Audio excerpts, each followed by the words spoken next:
بسم اللہ الرحمن الرحیم۔ علم نحو یہ ایک بہت ضروری علم ہے، اور جیسا کہ آپ کو معلوم ہے کہ نحو اور صرف کے بغیر انسان عربی عبارت نہیں پڑھ سکتا اور عربی کا ترجمہ بھی نہیں کر سکتا، اور قرآن مجید اور حدیث شریف کا ترجمہ بھی نہیں کر سکتا۔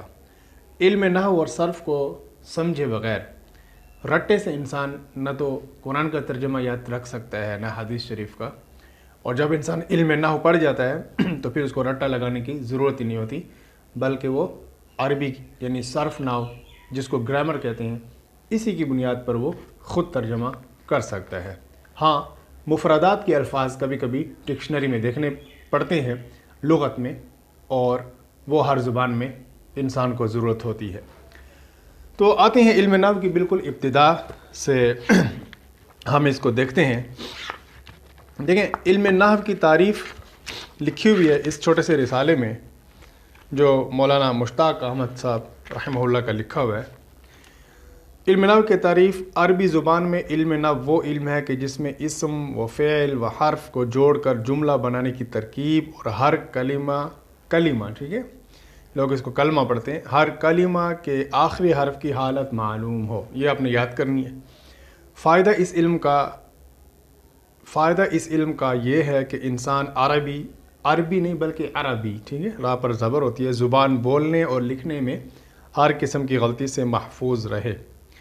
اب مثالیں دیے: زید، دار، دخل، فی، یہ 4 کلمے ہیں۔ اب ان چاروں کو ملا کر ایک جملہ بنانا اور اس کو صحیح طور پر ادا کرنا، یہ علم نحو سے سیکھتے ہیں۔ موضوع لہو، یعنی اس علم کا موضوع لہو کیا ہے؟ موضوع لہو اس کو کہتے ہیں کہ جس علم میں کسی شے کے بارے میں بحث یعنی کسی شے کے بارے میں ڈسکس کی جاتی ہے۔ جیسے میڈیکل کا علم ہے، اس میں انسان کے جسم کے بارے میں ڈسکس کی جاتی ہے کہ انسان کا سر جو ہے درد کر رہا ہے، اس کی کیا وجہ ہے، انسان کے پیٹ میں درد ہو رہا ہے، اس کی کیا وجہ ہے، اس کے معدے میں کوئی مسئلہ ہے، اس کی آنتوں میں کوئی مسئلہ ہے۔ اسی طرح جو بجلی کا علم ہے، اس میں تاروں کی اور اسی طرح بجلی کے ہونے یا نہ ہونے کی بارے میں بحث کی جاتی ہے۔ تو نحو کا جو علم ہے، اس میں کس چیز کے بارے میں بحث کی جاتی ہے؟ تو وہ کلمہ اور کلام کے بارے میں بحث کی جاتی ہے۔ ٹھیک ہے، کلمہ اور کلام کیا ہے وہ آگے آئے گا۔ یعنی یہی مثال کے طور پر زیدن، یہ ایک کلمہ ہے، تو اس کے بارے میں علم نحو کے اندر ڈسکس کی جائے گی، اور علم نحو کے اندر زیدن کے بارے میں اور ضرب کے بارے میں، فعل کے بارے میں باتیں کی جائیں گی کہ یہ کیسے اس سے ہم جملہ بنائیں گے۔ تو کلمہ اور کلام نحو کا کیا ہے؟ موضوع لہو، اس کو صرف موضوع بھی کہتے ہیں۔ اب ہم دیکھتے ہیں کہ کلمہ اور کلام کس کو کہتے ہیں۔ جو بات آدمی کی زبان سے نکلے اس کو لفظ کہتے ہیں۔ اب میں نقشے میں آپ کو سمجھاتا ہوں۔ دیکھیں، سب سے پہلے یہ لفظ ہے۔ لفظ کی 2 قسمیں ہیں، بامعنی یا بے معنی۔ اگر لفظ بامعنی ہوگا تو وہ ہوگا موضوع، اور بے معنی ہوگا تو اس کو کہتے ہیں مہمل۔ اس کی مثال یہ ہے، جیسے انسان کہتا ہے نا کہ روٹی ووٹی، کوئی روٹی ووٹی نہیں ہے۔ روٹی کھاؤ گے تو آگے سے کہتے ہیں کوئی روٹی ووٹی نہیں ہے۔ تو روٹی یہ موضوع ہے، کیونکہ اس کا معنی ہے یہ کھانے کی وہ جو گول سی چیز ہوتی ہے اس کو روٹی کہتے ہیں، آٹے کی وغیرہ کی بنی ہوئی۔ اور ووٹی کچھ بھی نہیں ہے، ٹھیک ہے۔ اس طرح گوشت ووست نہیں ہے۔ گوشت ایک معنی ہے اس کا، ایک جانور کا جو مطلب ہے کہ جسم ہوتا ہے اس کے اندر سے جو نکلتا ہے اس کو گوشت کہتے ہیں، اس کا معنی ہے، لیکن ووست اس کو کوئی معنی نہیں ہے۔ گھر ور نہیں ہے، گھر یہ معنی ہے، ور اس کا یہ معنی نہیں ہے۔ تو جس کا معنی ہے وہ موضوع، اور جس کا معنی نہ وہ کیا ہے؟ مہمل۔ لفظ کی 2 قسمیں، موضوع اور مہمل، یوں یاد کرنا ہے۔ اور موضوع کس کو کہتے ہیں؟ جس کا معنی ہو۔ مہمل کس کو کہتے ہیں؟ جس کا معنی نہ ہو۔ پھر جو موضوع ہے اس کی پھر 2 قسمیں ہیں۔ پھر میں دیکھیں، یہ نقشہ سے آپ نے یاد کرنا ہے۔ موضوع کی 2 قسمیں ہیں، پہلی قسم کو بولیں گے مفرد، دوسری قسم کو بولیں گے مرکب۔ مفرد اس کو کہتے ہیں جو کلمہ ہوتا ہے، مفرد کو کلمہ بھی کہتے ہیں، یعنی 2 نام ہیں، یعنی اکیلا، سنگولر جس کو کہتے ہیں۔ اور مرکب ہوتا ہے جو جمع ہو، جس میں زیادہ مطلب کے لفظ ہوں۔ آپ مفرد کو آگے دیکھتے ہیں، جو ایک کلمہ ہوتا ہے مفرد، جو ایک معنی بتائے، جیسے ہے نا زیدن، زید کسی کا نام ہے، ایک شخص سمجھ میں آتا ہے۔ اسی طرح آگے جو ہے نا آپ پڑھیں گے مفرد کی اقسام میں اور بھی مثالیں۔ تو مفرد کی قسمیں کیا ہیں؟ دیکھیں، تین قسمیں ہیں، ایک اسم ہے، دوسرا فعل ہے، تیسرا حرف ہے۔ اسم نہیں ہوتا بلکہ یہ اسم ہوتا ہے۔ اسم کی ڈیفینیشن، اسم کی تعریف یہ ہے کہ اس کے معنی بغیر دوسرے کلمے کے ملائے معلوم ہو جائیں، بغیر کسی زمانہ کے۔ کتاب میں یہ لکھا ہوا ہے، کتاب والے آپ یاد کریں، یہ شارٹ کٹ لکھا ہوا ہے، یہ بھی یاد کر سکتے ہیں کہ اسم وہ کلمہ ہے جس کے معنی بغیر دوسرے کلمہ کے ملائے معلوم ہو جائیں اور اس میں تینوں زمانوں میں سے کوئی زمانہ نہ پایا جائے۔ تینوں زمانے کون سے؟ ماضی، حال اور استقبال۔ جیسے کہ زید، یہ کسی کا نام ہے۔ پھر فعل وہ ہے کہ جس کے معنی دوسرے کلمے کے ملائے بغیر معلوم ہو جائیں لیکن اس میں زمانہ بھی پایا جائے گا، جیسے فعل، اس ایک مرد نے کیا، ٹھیک ہے، زمانہ ماضی میں۔ اب یہ ماضی کا لفظ ہے، یہ آپ کو صرف میں پتہ چلے گا کہ ماضی کیا ہے، مضارع کیا ہے، علم صرف میں۔ اور حرف وہ ہے کہ اس کے معنی بغیر دوسرے کلمے کے ملائے معلوم ہی نہیں ہوتے، یعنی اسم اور فعل کے جو معنی ہیں دوسرے کلمے کے ملائے بغیر معلوم ہو جاتی ہیں، اور حرف کے معنی دوسرے کلمے کے ملائے بغیر معلوم نہیں ہوتے۔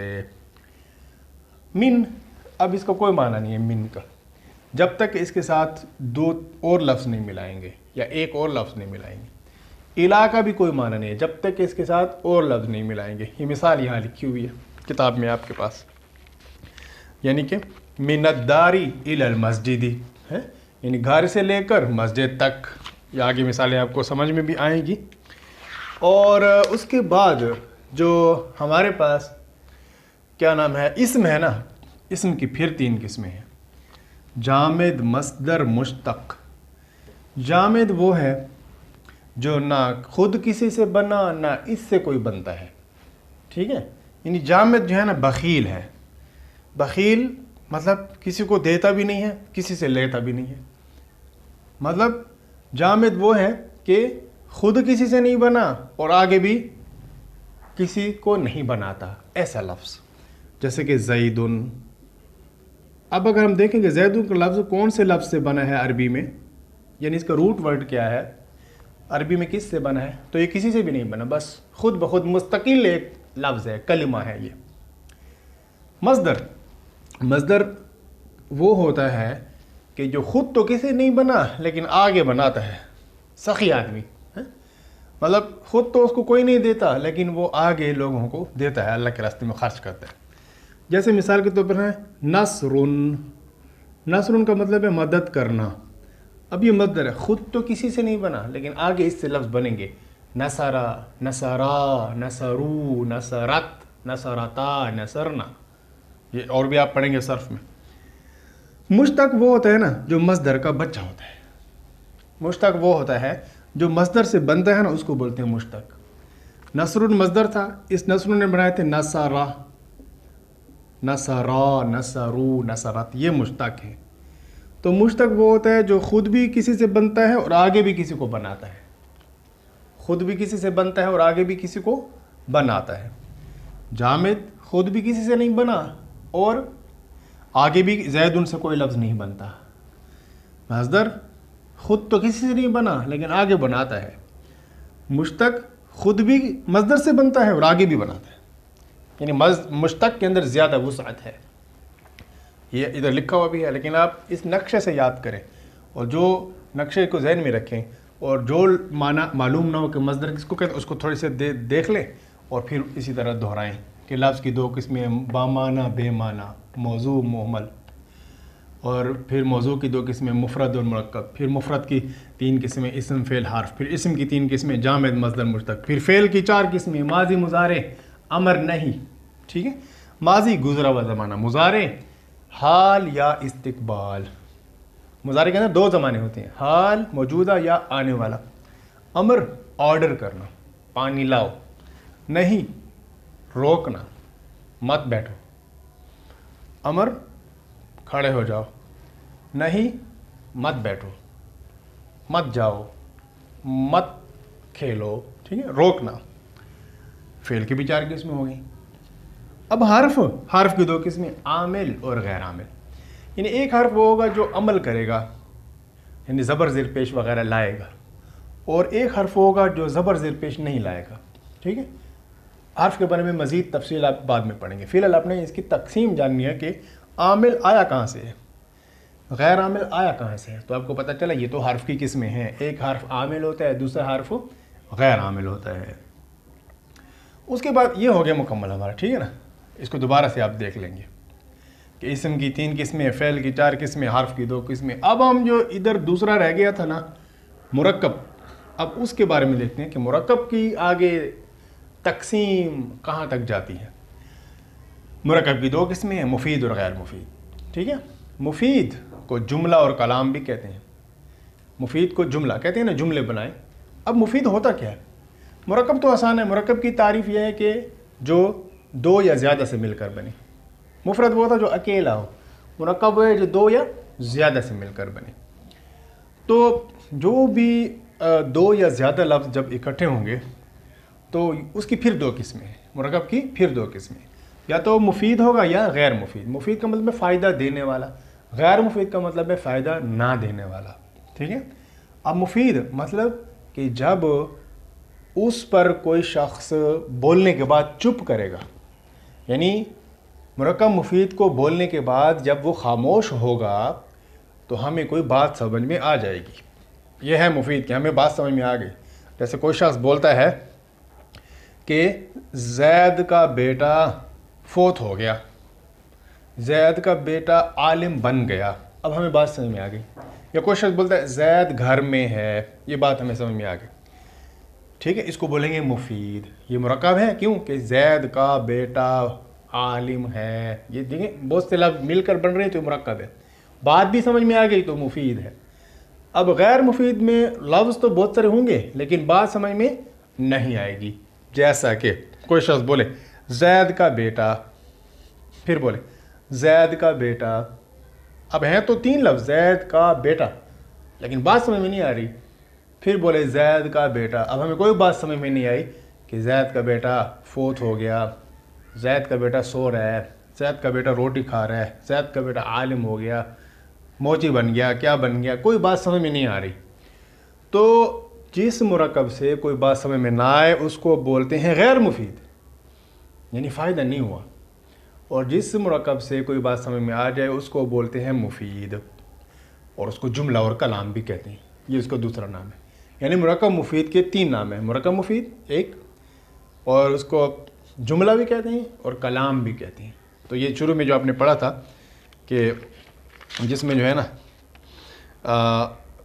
یہ کلمہ اور کلام، جو اس علم کا موضوع کیا ہے، کلمہ اور کلام، تو یہ کلام آپ نے دیکھ لیا، ٹھیک ہے۔ اچھا